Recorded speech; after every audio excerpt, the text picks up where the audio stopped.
Okay तो ये हमारा आज का टॉपिक है मैग्नेटिक एनाइसोट्रोपी। आइसोट्रोपी से मुराद जिसका इन्वायरमेंट सेम नहीं होता, ठीक है, या जो हमारे पास एनाइसोट्रोपी से मुराद जिसका इन्वायरमेंट सेम नहीं होता, या जो नॉन यूनिफॉर्म होते हैं या जो नॉन सिमेट्रिकल होते हैं। फिर यहाँ पर हम मैग्नेटिक एनाइसोट्रोपी की बात करते हैं तो मैग्नेटिक एनाइसोट्रोपी से मुराद कि ये हमारे पास एक ऐसी प्रॉपर्टी है किसी भी मॉलिक्यूल्स में कि वो हमारे पास मैग्नेटिक प्रॉपर्टी, मैग्नेटिक बिहेवियर तो शो करती है, बट उस एक वो जो मॉलिक्यूल है वो हमारे पास डिफरेंट पॉइंट पे डिफरेंट मैग्नेटिक फील्ड एक्सपीरियंस करता है, ठीक है। यानी उसकी जो मैग्नेटिक फील्ड है वो सेम नहीं होती हर एक पॉइंट पे, आप ऐसे कह सकते हो, ठीक है। मैग्नेटिक एन आइसोट्रोपी से मुराद कि ये हमारे पास एक ऐसा फिनोमिना है कि एक मॉलिक्यूल में हमारे पास जो मैग्नेटिक फील्ड है वो सेम नहीं होती हर एक पॉइंट पर, ठीक है, डिफरेंट होती है हर एक पॉइंट पे। फॉर एग्जांपल पोजीशन ए पे हमारे पास मैग्नेटिक फील्ड कुछ और होगी, बी पे कुछ और होगी, इस तरीके से। इसका कॉज क्या है?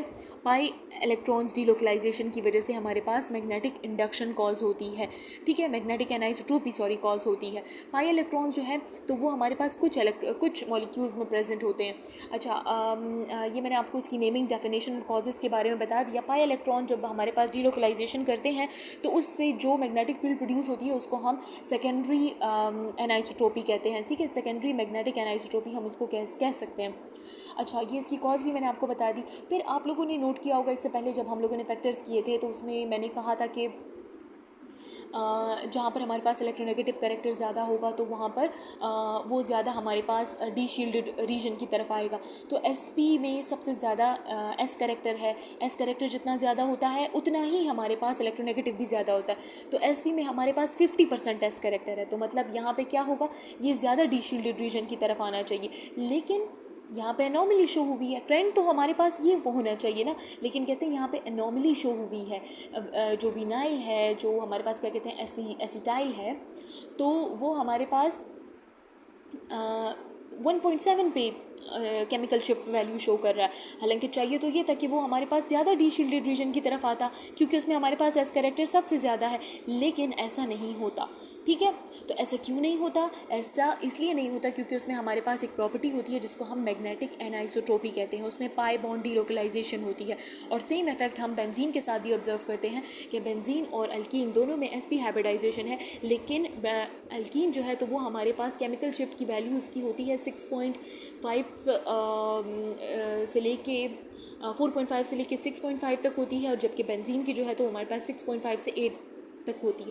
तो कहते हैं दोनों में हमारे पास sp2 हाइब्रिडाइजेशन होती है, लेकिन फिर भी हमारे पास इन दोनों की जो केमिकल शिफ्ट वैल्यू है वो चेंज होती है। वो क्योंकि हमारे पास बेंजीन में एक स्पेशल प्रॉपर्टी होती है जिसको हम मैग्नेटिक एनाइसोट्रोपी कहते हैं। मैग्नेटिक एनाइसोट्रोपी से मुराद कि जहाँ की मैग्नेटिक फील्ड जो है हर एक पॉइंट पे सेम नहीं होती, हर एक पॉइंट पे उसकी मैग्नेटिक फील्ड डिफरेंट होती है, और वो किस वजह से होती है? Delocalization of the pi electron.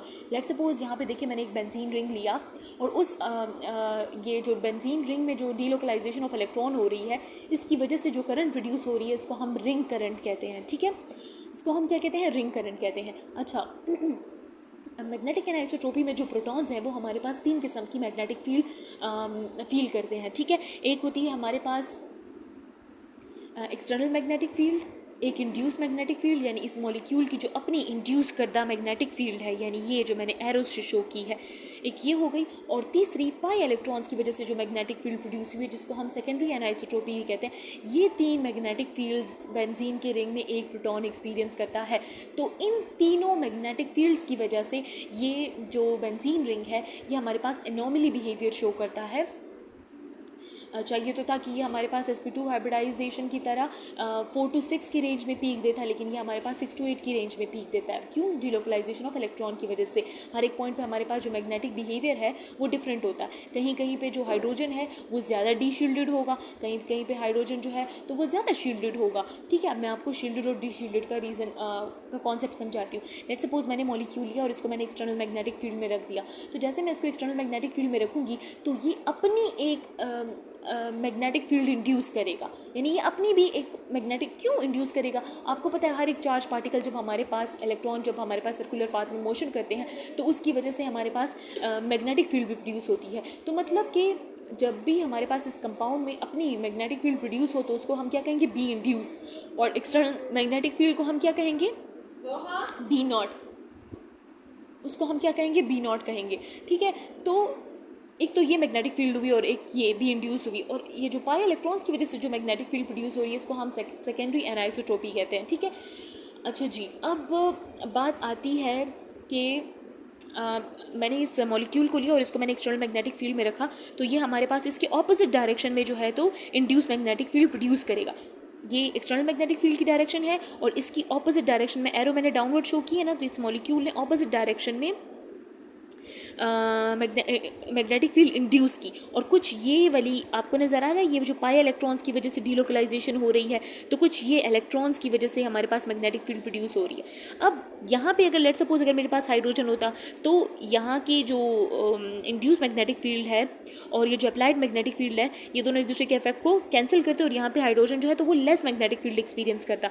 लेकिन अगर लेट सपोज मेरे पास इस यहाँ पर हाइड्रोजन है तो इसकी जो इंड्यूस मैग्नेटिक फील्ड की डायरेक्शन है और जो अप्लाइड मैग्नेटिक फील्ड की डायरेक्शन है ये दोनों सेम हो जाती है, जिसकी वजह से ये वाला जो प्रोटॉन है वो बहुत ज़्यादा मैग्नेटिक फील्ड एक्सपीरियंस करता है।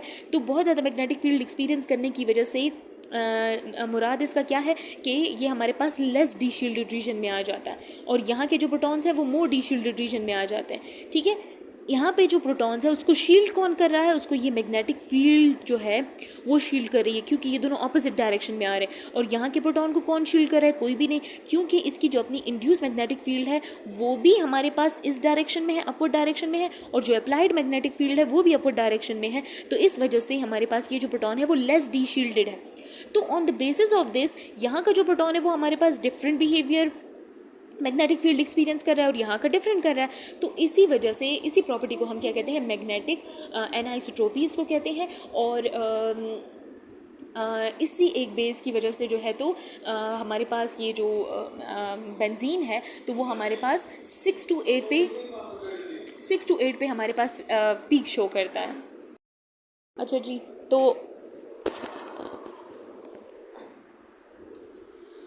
जी, तो यहाँ पे फिर हम लोगों ने क्या बात डिस्कस की है कि तो मतलब यहाँ पे ऑपोजिशन हो रही है ना, मतलब यहाँ के जो फील्ड्स हैं इंड्यूस मैग्नेटिक फील्ड और अप्लाइड मैग्नेटिक फील्ड के दरमियान ऑपोजिशन हो रही है। तो अगर यहाँ पे हमारे पास प्रोटॉन होता तो वो शील्डेड रीजन में आता। अब यहाँ पे जो प्रोटॉन्स हैं इसमें इंड्यूस मैग्नेटिक फील्ड की डायरेक्शन और अप्लाइड मैग्नेटिक फील्ड की डायरेक्शन दोनों की डायरेक्शन सेम है, तो ये वाले प्रोटॉन ज़्यादा डी शील्डेड रीजन में आ रहे हैं और ज़्यादा मैग्नेटिक फील्ड एक्सपीरियंस करेंगे।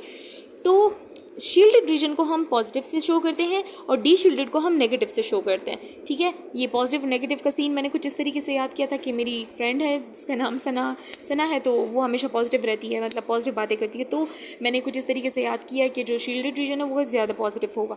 तो अब मैं इसका शील्डेड और डी शील्डेड रीजन मैं ड्रॉ करूँगी तो वो इस तरीके से होंगे कि यहाँ और यहाँ के जो होंगे तो वो ज़्यादा शील्डेड होंगे। क्यों? क्योंकि यहाँ पे जो इंड्यूस मैग्नेटिक फील्ड है वो opposite in direction to applied magnetic field है, जिसकी वजह से यहाँ के जो प्रोटॉन्स होंगे वो ज़्यादा शील्डेड होंगे और यहाँ पे जो होंगे तो वो ज़्यादा एक्सपोज होंगे।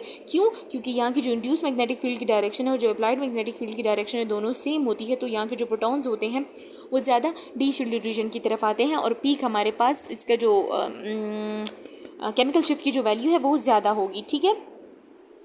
तो यहाँ पे मैंने कुछ इस तरीके से शो किया कि डी शील्डेड प्रोटॉन को हमने नेगेटिव से शो किया, शील्डेड प्रोटॉन को पॉजिटिव से शो किया है, और डी शील्डेड जो प्रोटॉन्स हैं उन पे नेट मैग्नेटिक फील्ड ज़्यादा फील करेगा वो, ठीक है। यहाँ पे जो ये है ये ज़्यादा फील करेगा, एक तो अपनी इंड्यूस मैग्नेटिक फील्ड भी फील करेगा और दूसरा अप्लाइड मैग्नेटिक फील्ड भी ज़्यादा फील करेगा। एसिटाइलिन की अगर मैं ये हमारे पास दूसरी एनोमली थी एसिटाइलिन का, मैंने आपको कहा था ना कि इसमें जो है तो एसपी कैरेक्टर 50% इलेक्ट्रोनेगेटिव है, तो 50% इलेक्ट्रोनेगेटिव है तो हम लोगों ने कहा जितना इलेक्ट्रोनेगेटिव होगा वो उतना डी शील्डेड रीजन की तरफ आएगा। लेकिन ये हमारे पास एसिटाइलिन 1.7 पे इसकी पीक आ रही है ppm पे, मतलब स्टैंडर्ड के इतना करीब आ रहा है, तो मतलब इतना शील्डेड रीजन है। तो कहते हैं कि ये क्यों ऐसे होता है, ये क्यों इतना हमारे पास स्टैंडर्ड के करीब वैल्यू देता है। तो अगर मैं इसके स्ट्रक्चर को ड्रॉ करूँ तो वो आप यहाँ पे देखें, यहाँ से मैंने इंड्यूस मैग्नेटिक फील्ड अप्लाई की, इंड्यूस मैग्नेटिक फील्ड अप्लाई करने की वजह से एक्सटर्नल मैग्नेटिक फील्ड अप्लाई की तो इसने इंड्यूस मैग्नेटिक फील्ड प्रोड्यूस की, यानी इस मॉलिक्यूल ने अपनी जो मैग्नेटिक फील्ड प्रोड्यूस की ना तो उसको हम इंड्यूस मैग्नेटिक फील्ड कहते हैं। तो कहते हैं वो हमारे पास ऑपोजिट इन डायरेक्शन होगी to that of the applied magnetic field. तो मैंने आपको क्या कहा था कि जब हमारे पास इंड्यूस और अप्लाइड मैग्नेटिक फील्ड दोनों एक दूसरे के बिल्कुल आमने सामने आ जाए तो वो जगह शील्डेड हो जाएगी, मतलब वहाँ पे नेट मैग्नेटिक फील्ड क्या हो जाएगी, कम हो जाएगी। तो अगर यहाँ पे हमारे पास हाइड्रोजन मौजूद है तो वो हमारे पास कम मैग्नेटिक फील्ड एक्सपीरियंस करेंगे, तो ये हमारे पास शील्डेड रीजन में आ जाते हैं, मतलब इसको हम पॉजिटिव तरीके से रिप्रेजेंट करेंगे, और ये साइड जो है तो उसको हम नेगेटिव से रिप्रेजेंट करेंगे, मतलब वो डी शील्डेड रीजन है। तो शील्डेड को हम कॉनिकल स्ट्रक्चर से रिप्रेजेंट करेंगे, आप इसको फिर ऐसे कॉनिकल स्ट्रक्चर में इनक्लोज भी कर सकते हो, ठीक है। तो ये कुछ मैंने यहाँ पे कुछ इंपॉर्टेंट बातें बता दी। फिर यहाँ पे मैंने इसको कॉनिकल स्ट्रक्चर में बंद कर दिया कि ये जो दो हाइड्रोजन है तो इसमें जो इंड्यूस मैग्नेटिक फील्ड है अप्लाइड मैग्नेटिक फील्ड के बिल्कुल ऑपोजिट थी, तो इस वजह से ये हमारे पास ज़्यादा शील्डेड रीजन में आ गए, और इसको जो है तो हम पॉजिटिव साइन से रिप्रेजेंट करते हैं, और जबकि इनके इर्द गिर्द जो है तो वो नेगेटिव। और इस तरीके से मैं इस डबल बॉन्ड को अगर देखूँ तो इस डबल बॉन्ड वाले को मैं अगर उसमें रखूँ ना, मैग्नेटिक फील्ड में रखूँ, तो मैग्नेटिक फील्ड इस डायरेक्शन में होगी और इंड्यूस मैग्नेटिक फील्ड ऊपर से नीचे की डायरेक्शन में होगी। तो ऊपर की नीचे की direction, wait a minute, it's not visible, okay, ऊपर की नीचे डायरेक्शन में होगी। तो अगर यहाँ पे जो होंगे ना प्रोटॉन्स, तो वो हमारे पास less net magnetic field experience करेंगे, ठीक है।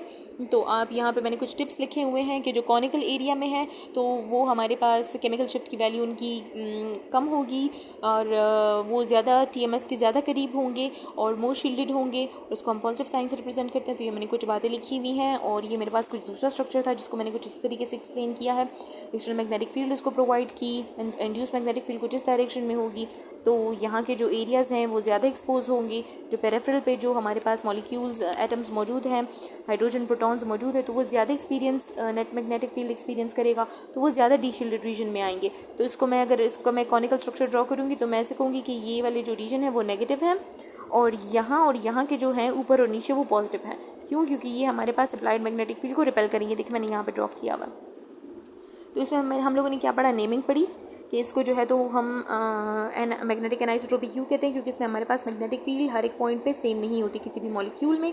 फिर डेफिनेशन की हमारे पास एक ऐसा फिनोमेना है जिसकी वजह से हमारे पास जो मॉलिक्यूल है तो उसकी जो नेट मैग्नेटिक फील्ड है वो हमारे पास डिफरेंट होती है डिफरेंट पॉइंट्स पे। क्यों? क्योंकि उसके जो प्रोटॉन कॉजेज़ की अगर हम बात करें तो डीलोकलाइजेशन ऑफ इलेक्ट्रॉन्स की वजह से उससे जो करंट प्रोड्यूस होती है उसको हम रिंग करंट कहते हैं। एक्सप्लेनेशन में आप यही लिखो कि इसमें हमारे पास मतलब आप वो कहो कि SP जो है तो वो हमारे पास ग्रेटर होता है SP2 से, और SP2 जो है ग्रेटर होता है अकॉर्डिंग टू, मतलब ये अकॉर्डिंग टू देयर इलेक्ट्रोनेगेटिविटी।